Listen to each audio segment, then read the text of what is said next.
This channel does not promote any violent, harmful, or illegal activities. All content provided by this channel is meant for an educational purpose only. ব্যারাকপুরে ফের shoot out, জনবহুল চিড়িয়ামোড়ে একটি গোডাউনের মধ্যে যুবককে গুলি। Barrackpore police কমিশনারেটের একেবারে ঢিলছোড়া দূরত্বে এই ঘটনা। বাইকে এসে মোহাম্মদ ইন্দাজ নামে এক যুবককে 2 রাউন্ড গুলি চালায় দুষ্কৃতীরা। আশঙ্কাজনক অবস্থায় হাসপাতালে গুলিবিদ্ধ যুবক। শর্মিষ্ঠা আমাদের সঙ্গে রয়েছেন, আমাদের সহকর্মী। শর্মিষ্ঠার কাছে যাবো। শর্মিষ্ঠা, ঠিক কোথায় ঘটেছে, কখন ঘটেছে, যাকে গুলি করা হয়েছে তার কি পরিচয় উঠে আসছে, পুলিশ কিভাবে তদন্ত শুরু করেছে? একদম শুভজিৎ, তুমি যে কথাটাই বলেছো, চিড়িয়ামোড়ের খুব কাছে, মানে ব্যারাকপুর কমিশনারেটের অফিসের থেকে খুব কাছে সেই ঘটনাটি ঘটেছে, মানে শুট আউটের ঘটনাটি। আর আমি ঠিক যেখানটায় দাঁড়িয়েছি, সবজি মহলে, এই পরিত্যক্ত কারখানা রয়েছে, এই পরিত্যক্ত কারখানার ভেতরে এই ঘটনাটি ঘটে। যদিও আমি দেখতে পাচ্ছি পুলিশের উচ্চপদস্থ আধিকারিকরা এই মুহূর্তে ঘটনাস্থলে রয়েছেন, তারা ঘটনাস্থল খতিয়ে দেখছেন এবং নিরাপত্তার জন্য স্বাভাবিকভাবে ঘটনাস্থল পুরো ঘিরে রাখা হয়েছে। দুপুর 3:20 নাগাদ মোহাম্মদ ইন্দাজ এসে এখানে আসে এবং এখানেই তাদের গাড়ি রাখা থাকে বলে যা জানা যাচ্ছে। এবং সেখানেই 3 যুবক এবং সেই 3 যুবক খুব কাছ থেকে এসে গুলি করে বলে এখনো পর্যন্ত খবর রয়েছে। এবং যে 3 যুবকের নাম পাওয়া গিয়েছে এখনো পর্যন্ত, যে আহতের পরিবারের তরফ থেকে যাদের নামে অভিযোগ উঠছে, তাদের মধ্যে একজন আরিয়ান, একজনের নাম চুহা, একজনের নাম দীপক। এবং গুরুতর আহত অবস্থায় এই মোহাম্মদ ইন্দাজ, তাকে বেসরকারি হাসপাতালে, কলকাতার বেসরকারি হাসপাতালে ভর্তি করা হয়েছে। আহতের পরিবারের তরফ থেকে যে অভিযোগ করা হচ্ছে যে এটি দুটি গোষ্ঠীর মধ্যে এই সংঘর্ষের ঘটনা। কোথাও একটা পুরনো রাগ ছিল, কারণ মোহাম্মদ ইন্দাজ কয়েক মাস আগে পাড়ারই একটি ছেলেকে বাঁচিয়েছে অন্য গোষ্ঠীর হাত থেকে। সেই রাগটা কোথাও ভিতরে পুষে রেখেছিল, সেই কারণে এই 3 যুবক বাইকে করে আসে, খুব কাছ থেকে এসে মোহাম্মদ ইন্দাজকে আজকে টার্গেট করে এবং গুলি ছোড়ে বলে অভিযোগ উঠছে। এই মুহূর্তে এই আপডেটই রয়েছে এবং পুলিশের উচ্চপদস্থ কর্তারা তারা ইতিমধ্যেই তদন্ত শুরু করেছে। কারণ এই যে কারখানা রয়েছে, পরিত্যক্ত কারখানা রয়েছে, তার ঠিক উল্টো দিকেই একটি বাড়িতে সিসি ক্যামেরা রয়েছে। সেই সিসি ক্যামেরা ফুটেজও সংগ্রহ করেছে পুলিশ। মানে ডিজিটাল এভিডেন্স পেতে পুলিশের এখনো পর্যন্ত কোনো সমস্যা হয়নি, প্রাথমিকভাবে এভাবেই পুলিশ তদন্ত শুরু করেছে। নজর থাকবে পরিবার ঠিক কি বলছে, শোনাই।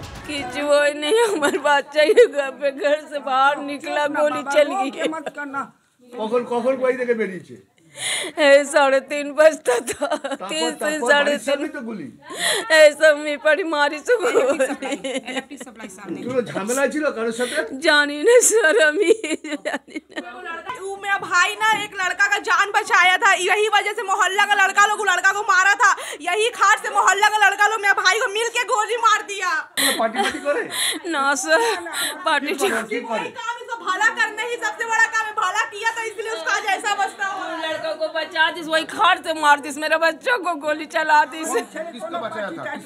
वही वहाँ पड़ी रहता है, मियस का उधर पड़ी, लोग उसको मार रहा था 4 लोग बस मार के चल गए। तो ये देखा, इसको उठा के जल्दी से बियान बोस ले गया, बियान बोस से फिर बिल्ला ले गया, उसको बचा दिया। तो इन लोगों खा रही, इसको काहे बचाया, मार देता तो अच्छा होता। अब मेरा लड़का बचा दी, वही खाट से गोली चला दी। आज একদিকে ব্যারাকপুরে শুট আউট, অন্যদিকে শিউড়িতে নাবালিকাকে ধর্ষণ এবং নাবালিকাকে ধর্ষণের ঘটনায় মূল অভিযুক্ত প্রদীপ কীর্তনিয়াকে ইতিমধ্যেই গ্রেফতার করেছে পুলিশ। সকাল থেকে আপনাদের সামনে যে ছবি আমরা তুলে ধরেছিলাম, যে স্থানীয় বাসিন্দাদের পক্ষ থেকে ডেডলাইন বিকেল 5টা বেঁধে দেওয়া হয়েছিল, তার মধ্যে যদি মূল অভিযুক্তকে গ্রেফতার না করা হয় সেক্ষেত্রে বৃহত্তর আন্দোলনের হুঁশিয়ারি দেওয়া হয়েছিল।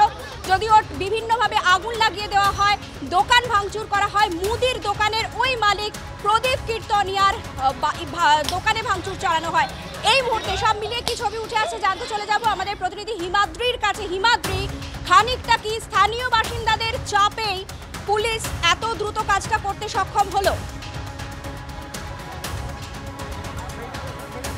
দেখো, একেবারে সেমনটাই কিন্তু মনে করা হচ্ছে। সকাল থেকে এই যে হাটজন বাজার শিউড়ি যেভাবে উত্তেজিত হয়ে উঠেছিল, এই যে প্রদীপ কীর্তনিয়া যিনি রয়েছেন, তার যে এই যে আমার ঠিক পেছনে যে দোকান রয়েছে, সেই দোকানে যেভাবে ভাঙচুর চালানো হয়েছিল বা রাস্তায় টায়ার জ্বালিয়ে আগুন ধরানো হয়েছিল, স্বাভাবিকভাবে যথেষ্ট চাপে পড়েছিল পুলিশ। আর পুলিশ কিন্তু চাপে পড়তেই কিন্তু দিনভর তল্লাশি চালায় বিভিন্ন জায়গা থেকে। ইতিমধ্যেই পুলিশ সূত্রে যেটা আমরা জানতে পারছি, সেই প্রদীপ কীর্তনিয়াকে কিন্তু গ্রেপ্তার করা হয়েছে শিউড়ি থানার এলাকার একটি জায়গা থেকে এবং তাকে গ্রেপ্তার এফআইআরের পর তার যে প্রসিডিওর রয়েছে সেই প্রসিডিওর ইতিমধ্যে কিন্তু শুরু করা হয়েছে পুলিশের পক্ষ থেকে, এবং পুলিশকে যেমন বিকেল 5টা পর্যন্ত ডেডলাইন দেওয়া হয়েছিল, সেই ডেডলাইন পেরোতেই কিন্তু ফের বিক্ষোভ শুরু করেছিলেন স্থানীয় বাসিন্দারা। তারা বলছিলেন যে 5টা পেরিয়ে গেছে, এখনও পর্যন্ত কিন্তু কেন গ্রেপ্তার হয়নি। তারপরেই কিন্তু সিউড়ি থানার আইসি এখানে আসে এবং তাদেরকে জানায় যে অভিযুক্ত, মূল অভিযুক্ত, তাকে গ্রেপ্তার করা হয়েছে ইতিমধ্যেই। এরপরেই কিন্তু কিছুটা হলেও সেই বিক্ষোভের আঁচ কমে। তবে যদিও সাধারণ যারা বাসিন্দা তাদের একটাই অভিযোগ, গ্রেপ্তার তো হয়েছে কিন্তু যাতে উপযুক্ত শাস্তি হয় সেই দাবিও কিন্তু তারা করছেন।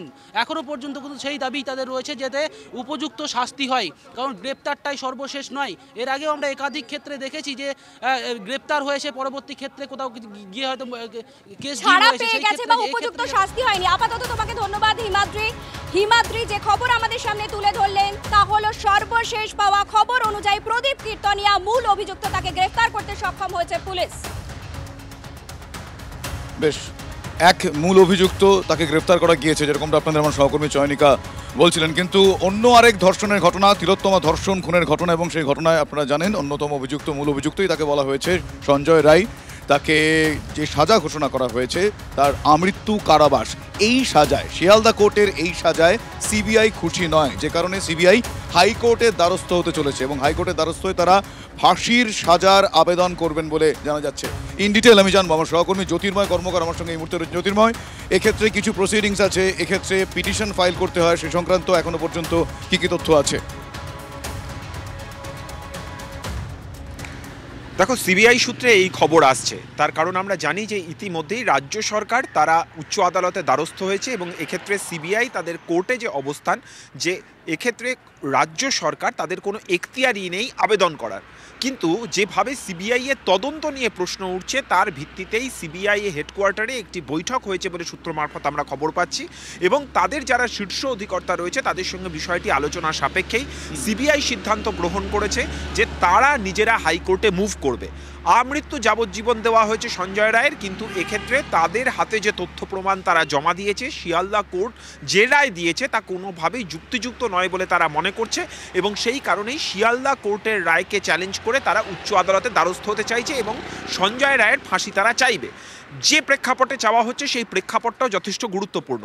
সুপ্রিম কোর্টে আজ হিয়ারিং ছিল এবং সুপ্রিম কোর্টে ইতিমধ্যেই নির্যাতিতার বাবা মা তারা আবেদন করেছেন যে যেভাবে সিবিআই তদন্ত করেছে সেই সিবিআই তদন্তের ধরনে তারা সন্তুষ্ট নন, এবং আজকে সব পক্ষকে নোটিশ ইস্যু করেছে সুপ্রিম কোর্ট। আগামী 29শে জানুয়ারি এর পরবর্তী শুনানি রয়েছে।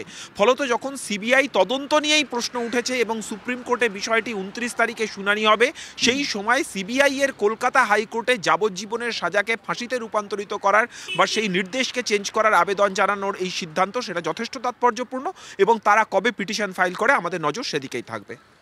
অনেক ধন্যবাদ জ্যোতির্ময়। আমি কথা বলছিলাম সহকর্মী জ্যোতির্ময় কর্মকারের সঙ্গে। আপনারা শুনলেন যে শিয়ালদা কোর্টের রায়কে এক প্রকার চ্যালেঞ্জ জানিয়ে এবার হাইকোর্টে দ্বারস্থ হতে চলেছে সিবিআই, এবং এক্ষেত্রে ফাঁসির সাজার আবেদন তারা হাইকোর্টে করতে পারেন, এমনটাই এখনো পর্যন্ত সূত্র মারফত জানা যাচ্ছে। দুদিনে পিটিশন ফাইল করতে চলেছেন তারা, এমনটাও আগাম জানতে পারা যাচ্ছে। ধন্যবাদ জ্যোতির্ময়।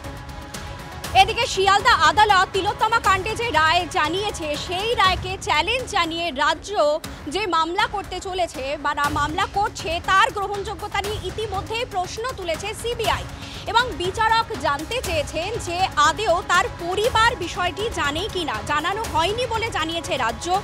আমরা বাবা মায়ের কথা শুনতে চাই, এমনটাও জানানো হয়েছে বিচারপতির তরফে। মুক্তি পেয়ে গেলে যে কেউ আসতে পারে, কিন্তু সর্বোচ্চ সাজা যে কারা আসবেন আইনে সেটা নির্দিষ্টভাবে ব্যাখ্যা করা আছে বলেও বলেছেন বিচারপতি। মামলার এখতিয়ার এবং গ্রহণযোগ্যতা নিয়ে সোমবার বিচারপতি বসাক এবং বিচারপতি রশিদের ডিভিশন বেঞ্চে পরবর্তী শুনানি রয়েছে। হাইকোর্টের মামলাটা তো হাইকোর্টের বিচারপতি তো বলে দিয়েছেন যে ভিকটিমের পরিবার ছাড়া আমি মামলা শুনতে পারবো না, এবং আমরা কি করব সেটা আমাদের লয়ারদের সঙ্গে কথা বলে, আইনজ্ঞদের যারা আমাদের আছেন তাদের সঙ্গে কথা বলে আমরা সিদ্ধান্ত নেব। আপনাদের জানানো না কেন, কি কারণটা জানি না। এটা এই সমস্ত ব্যাপারে ওনাদের খামখেয়ালি, ওনাদের এত সক্রিয়তাই বা কেন, মানে বিচারের রায়ের কপি ঠিক মতন আমরা পড়তেই পারলাম না, আর ওনারা হাইকোর্টে নতুন করে মামলা করে দিলেন। আমাদের তো 1 মাস টাইম ছিল সঞ্জয়ের বিরুদ্ধে কিছু করার। ওনাদের কি গেম খেলছেন উনি সেটা জানেন, উনি তো সবসময় খেলেন। সকালে আপনাদের শুনিয়েছিলাম তিলোত্তমার মায়ের প্রতিক্রিয়া, এই মুহূর্তে শোনালাম তার বাবার প্রতিক্রিয়া, অর্থাৎ পরিবারের প্রতিক্রিয়া আপনারা শুনলেন। এদিকে অধীর রঞ্জন চৌধুরী তিনি বলছেন গোটাটাই চোখে ধুলো দেওয়ার একটা কৌশল, তার প্রতিক্রিয়া আপনাদের শোনাব।